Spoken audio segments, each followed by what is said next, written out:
दोस्तों एनडीपीएस जैसे मामलों में जो एनडीपीएस के जो केस होते हैं, इन केसेस में जब भी कोई मामला सामने आता है, सबसे पहले उसमें यह देखा जाता है कि जो मामला है उसमें क्वांटिटी क्या है। स्मॉल क्वांटिटी है, इंटरमीडिएट क्वांटिटी है या फिर कमर्शियल क्वांटिटी है।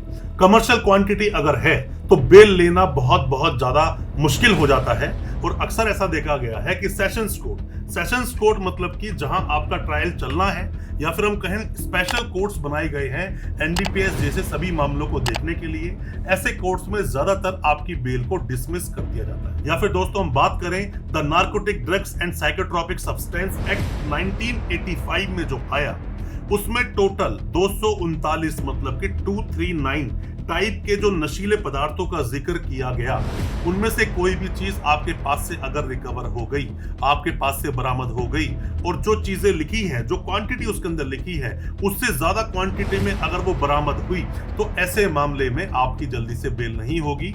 पूरा ट्रायल लड़ना पड़ेगा, हो सकता है 4, 5, 6 साल तक जेल में आपको रहना पड़े। बाद में डिसाइड होगा कि अब आपको छोड़ा जाए, मतलब आपको बरी कर दिया जाए या फिर सजा दे दी जाए। 3 महत्वपूर्ण आधार होते हैं किसी भी तरह की कमर्शियल क्वांटिटी में बेल लेने के लिए। आज उन्हीं 3 आधार पर हम बात करेंगे। ज्यादा कुछ जानने के लिए एनडीपीएस केस कमर्शियल क्वांटिटी में 3 बेल के आधार क्या है, दोस्तों बने रहिए हमारे इस वीडियो के साथ। नमस्कार दोस्तों, फिर एक बार स्वागत करता हूं आप सभी का अपने इस यूट्यूब चैनल पर जिसका नाम है फाइट फॉर ट्रू और मेरा नाम है वीरेंद्र वर्मा।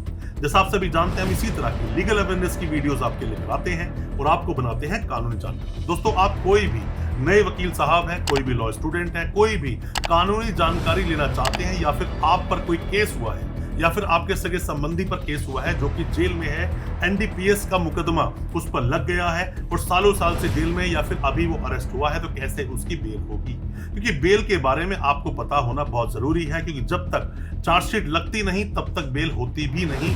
मैक्सिमम केस में यही देखा गया है एनडीपीएस के मामलों में, खास करके जब कमर्शियल क्वांटिटी का मामला आता है। तो दोस्तों कमर्शियल क्वांटिटी का अगर मामला आ जाए आपके सामने तो सबसे पहले हालांकि चार्जशीट लगने का वेट करना ही चाहिए, पर उससे भी ज्यादा महत्वपूर्ण 3 मुद्दे हैं। सबसे पहले मुद्दे की हम बात करेंगे जो आपको जानना ही चाहिए। दोस्तों होता क्या है, एनडीपीएस के मामले में 2 चीजें आपको बड़े क्लियर रूप से पता होनी चाहिए। अगर आपका कोई भी जानकार सगा संबंधी या वकील साहब है तो आप कैसे फाइट करें। सबसे पहला रीजन टू बिलीव और दूसरा उस व्यक्ति को जिस पर यह केस लगा है उसके फ्यूचर में भी इस तरह के अपराध करने के चांसेस हैं या नहीं।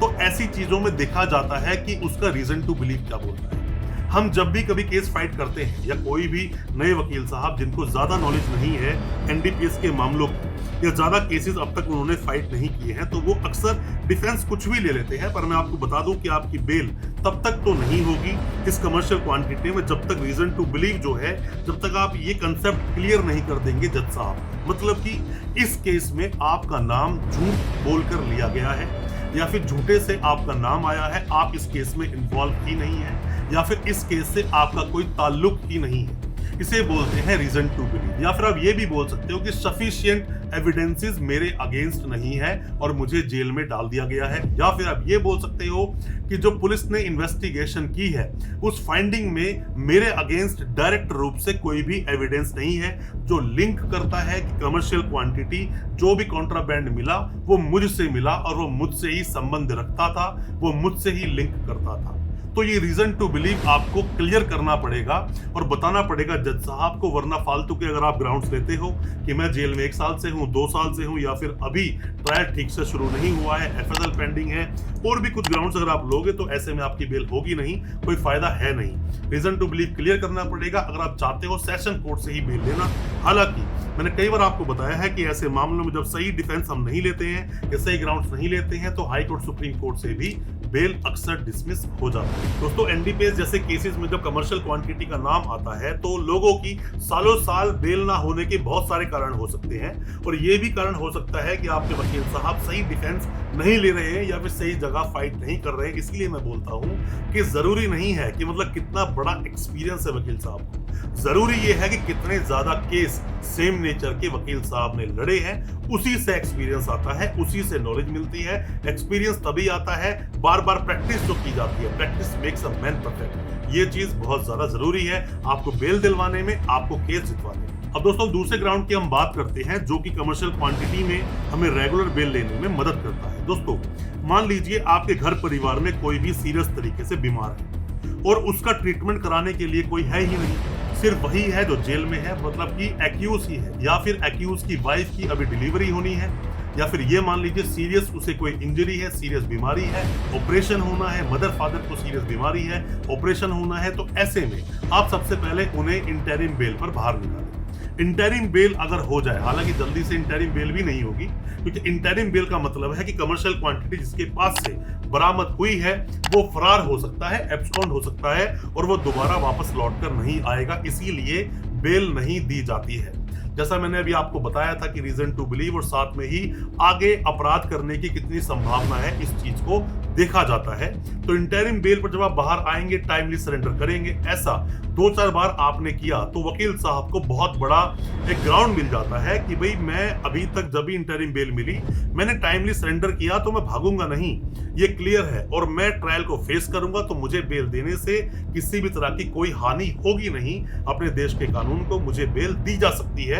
ये भी आपका एक बड़ा ग्राउंड बन जाता है। दोस्तों एक और ग्राउंड कहूं या फिर मैं आपकी इसकी गलती कहूं जो अक्सर आप लोग गलती करते हैं, या फिर फाइनेंशियल कंडीशन ठीक ना होने की वजह से भी लोग ये स्टेप नहीं ले पाते हैं, या फिर उन्हें पूरी जानकारी नहीं है, तो भी आप ये समझ सकते हैं। दोस्तों आप एक बात को क्लियर कर लीजिए कि आप किसी भी कोर्ट में एक बार गए, बेल डिसमिस हो गई, तो ऐसा नहीं कि दोबारा नहीं जा सकते। आप दोबारा भी जा सकते हो, आपको ग्राउंड्स बदलने होंगे, हाई कोर्ट भी जा सकते हो, सुप्रीम कोर्ट भी जा सकते हो। सुप्रीम कोर्ट में एक बार बेल डिसमिस हो गई तो घबराए नहीं, डरे नहीं, दोबारा बेल लगाएं, दोबारा ग्राउंड बनता है, दोबारा बेल लगाएंगे, बेल बिल्कुल हो सकती है। सिर्फ ये एक ग्राउंड ले लेना कि मैं इतने साल से जेल में हूं, या फिर मेरा ट्रायल शुरू नहीं हुआ है, या फिर कुछ भी एक लकूना छोटा सा निकालकर आप सोचते हो बेल हो जाए, ऐसे बेल आपकी होगी नहीं। आपको स्ट्रॉन्ग ग्राउंड्स बनाने पड़ेंगे। स्ट्रॉन्ग ग्राउंड को लेकर आपको session court, high court, supreme court बार बार आपको जाना पड़ सकता है। अगर ज्यादा कुछ ग्राउंड्स अगर आपके पास नहीं है, ज्यादा कुछ डिफेंस आपके पास नहीं है, चीजें सारी इंडिकेट करती हैं कि आप उस अपराध में शामिल थे, कॉन्ट्राबैंड जो आपसे मिला उसका लिंक आपसे ही था, तो ऐसे में वक्त लग सकता है। पर मैं फिर आपसे यही बोलूंगा, सेशन कोर्ट के अलावा भी जो आपका स्पेशल कोर्ट होता है जो एनडीपीएस का ट्रायल चलाता है, उसके अलावा भी बार बार आपको हाई कोर्ट, सुप्रीम कोर्ट जाना चाहिए अपने ग्राउंड्स को बनाकर। बेल आपकी बिल्कुल हो सकती है और बेल आपकी होगी भी, क्योंकि अक्सर ऐसा देखा गया है कि ज्यादातर लोगों को सेशंस कोर्ट से बेल नहीं मिलती है, उन्हें हाई कोर्ट, सुप्रीम कोर्ट जाना पड़ता है, तभी उनकी बेल होती है। कोई भी किसी तरह के डाउट, कोई भी किसी तरह के सवाल अगर आपके दिल में है, या आप ऑनलाइन कंसल्टेंसी लेना चाहते हैं, ऑनलाइन हमसे बात करना चाहते हैं, दिए गए नंबर पर व्हाट्सएप करें या फिर वीडियो में कमेंट करें। हो सकता है हमारी किसी भी तरह की एडवाइस से आपकी बेल हो सके, या हो सकता है आप केस से बरी हो सके, हो सकता है हमारी एडवाइस आपके किसी काम आ सके। दोस्तों मैं उम्मीद करता हूं आज का हमारा वीडियो आपको अच्छा लगा होगा।